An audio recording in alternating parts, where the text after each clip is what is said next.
Chers amis, je tiens à remercier l'Institut Schiller et sa présidente, Madame Helga Zepp-Larouche, de me donner l'occasion de partager mon point de vue sur les perspectives de la mise en place d'une nouvelle architecture de sécurité. Au cours des 100 dernières années, le système de sécurité régionale et mondiale a été remanié à 3 reprises. Après la Première Guerre mondiale, les pays victorieux ont façonné un ordre européen, mais celui-ci n'a duré que 20 ans. La Seconde Guerre mondiale a donné lieu à l'établissement d'un système de relations internationales qui reflétait l'équilibre des forces et était fondé sur la prise en compte maximale des intérêts nationaux. La fondation de l'ONU, avec le rôle fondamental du Conseil de sécurité et le recours au droit international, sont peut-être les éléments fondamentaux qui ont uni toutes les nations. Néanmoins, la guerre froide a divisé le monde. Une guerre psychologique, idéologique et économique a été menée contre l'Union soviétique. Celle-ci était qualifiée d'empire du mal et de source de tensions mondiales constantes. La tâche poursuivie par l'Occident était d'étouffer le développement de l'Union soviétique, d'empêcher le transfert de technologies avancées vers nous et de condamner notre pays à être une nation de second rang. La troisième tentative de formation d'un ordre mondial a eu lieu après la dissolution de l'URSS. Les États-Unis et leurs alliés se sont déclarés vainqueurs de la guerre froide et ont commencé à remanier les relations internationales en fonction de leurs intérêts exclusifs. En fait, c'est à ce moment précis qu'ont été jetées les bases du tristement célèbre ordre fondé sur des règles. Dans ce nouvel environnement, un rôle de plus en plus réduit a été accordé à l'ONU et aux autres institutions internationales, à moins qu'elles ne soient contrôlées par Washington. Mais même dans une telle réalité, la Nouvelle-Russie a tenté de rencontrer l'Occident à mi-chemin. Nous étions excessivement ouverts et crédules. Nous avons proposé de nouveaux projets de coopération et d'interaction. Nous avons montré que nous étions prêts à faire des compromis, faisant dans certains cas des concessions impardonnables. L'Occident a cyniquement profité d'une telle approche constructive. Il a hypocritement tenté de faire remarquer que la place de la Russie se situait désormais à la périphérie du nouvel ordre mondial. Le pacte de Varsovie a disparu, mais l'OTAN n'allait pas se dissoudre. D'ailleurs, ces dernières années, le monde a assisté à 5 vagues d'élargissement de l'Alliance. Sa machine militaire est, en fait, à notre porte. Ces derniers temps, l'activité militaire de l'OTAN s'est considérablement intensifiée. Une quarantaine d'exercices militaires majeurs sont organisés chaque année près des frontières russes. Les forces de l'Alliance de l'Atlantique Nord explorent la mer Noire et la mer Baltique. À propos, selon les dernières estimations de l'Institut international de recherche sur la paix de Stockholm, les dépenses militaires combinées des pays de l'OTAN dépassent d'au moins 25 fois le budget de défense de la Russie. Donc, depuis des dizaines d'années, l'Occident se complaît dans le démantèlement du système de sécurité collective élaboré après la Seconde Guerre mondiale. Nous avons perdu des accords clés en matière de sécurité nationale. Le traité ABM, anti-missile, le traité INF et le traité à ciel ouvert. En fait, le seul accord qui subsiste aujourd'hui est le New START, qui continue de répondre aux intérêts nationaux de la Russie et des États-Unis. Il s'agit en quelque sorte de l'étalon or de la stabilité stratégique qui doit être préservé.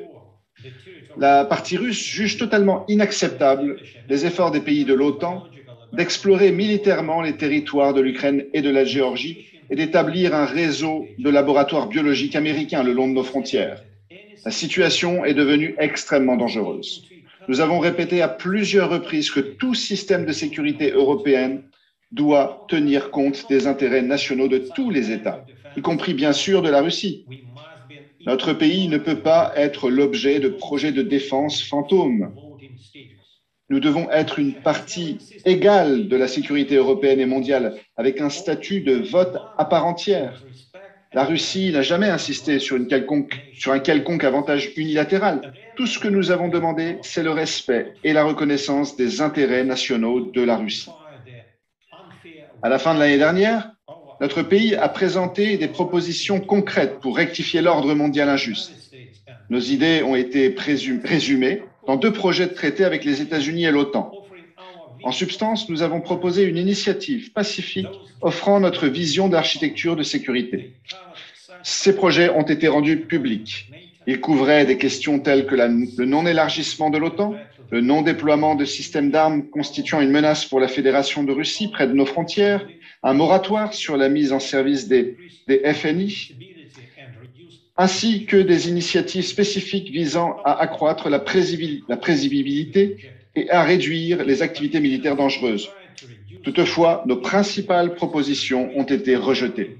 Les politiciens qui tentent de réduire toute la question à la crise en Ukraine ignorent ses origines et conduisent la discussion dans une impasse. Ils examinent la situation de manière superficielle, sans tenir compte de la cause profonde des événements.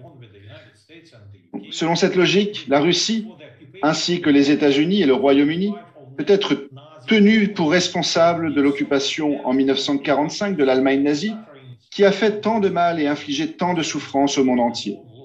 À elle seule, l'Union soviétique a perdu 27 millions de personnes dans cette guerre. Aujourd'hui, il est extrêmement important de parvenir à la démilitarisation et à la dénazification de l'Ukraine, de consolider le statut de dénucléarisation de Kiev et son engagement envers les accords internationaux sur la non-prolifération des armes de destruction massive. Nous devons tout faire pour empêcher l'affaiblissement du traité de non-prolifération nucléaire. Aucune menace pour la Fédération de Russie ne doit provenir du territoire ukrainien. C'est l'objectif de notre opération militaire spéciale. Et il est extrêmement important que les pays occidentaux cessent de jeter de l'huile sur le feu en alimentant le régime de Kiev en armes.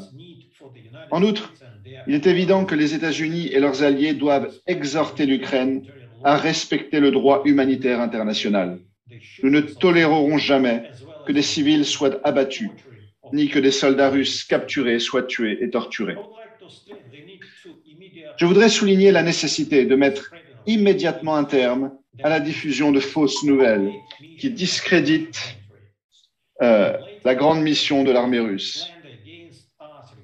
Les calomnies à notre encontre concernant la situation à Boutcha en sont un exemple flagrant.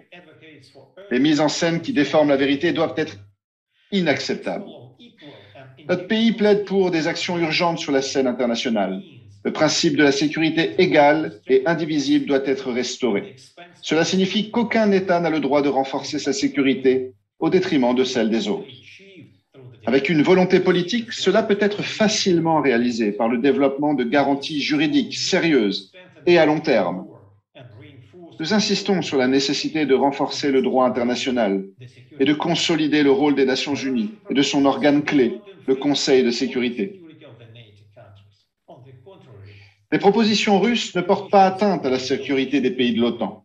Au contraire, elles créent les conditions d'une désescalade en Europe, du rétablissement de la confiance et de l'intensification de l'interaction afin de relever les défis mondiaux, tels que la lutte contre la pandémie de Covid-19, la non-prolifération des armes de destruction massive et de leurs vecteurs, la reconstruction des économies nationales et le règlement des graves problèmes climatiques. Pour conclure, je voudrais rappeler les idées d'un homme d'État américain, l'ancien secrétaire d'État Henry Kissinger. Dans son livre Diplomacy, il a prédit l'échec du modèle wilsonien de politique étrangère consistant à répandre la démocratie, entre guillemets. Permettez-moi de le citer, je cite. « Aussi puissante que soit l'Amérique, aucun pays n'a la capacité d'imposer toutes ses préférences au reste de l'humanité. L'Amérique devra apprendre à fonctionner dans un système d'équilibre des pouvoirs. » Kissinger a également déclaré, je cite, « Les relations russo-américaines ont désespérément besoin d'un dialogue sérieux sur les questions de politique étrangère, fondé sur le respect mutuel des intérêts nationaux de chacun. Permettez-moi de vous assurer que notre pays est toujours ouvert à ce type d'interaction. Je vous remercie de votre attention.